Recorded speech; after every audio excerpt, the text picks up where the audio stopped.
Pendidikan adalah inti dari kemajuan suatu bangsa. Merdeka Belajar oleh Menteri Pendidikan dan Kebudayaan Indonesia, Bapak Nadiem Makarim.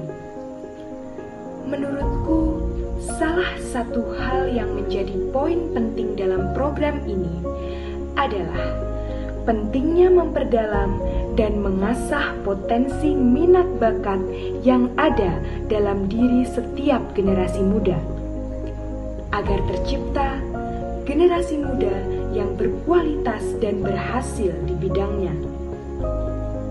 Dengan video ini, aku yakin aku dapat melakukan sebuah sosialisasi pada era industri 4.0 melalui media sosial untuk para generasi muda di sekitarku.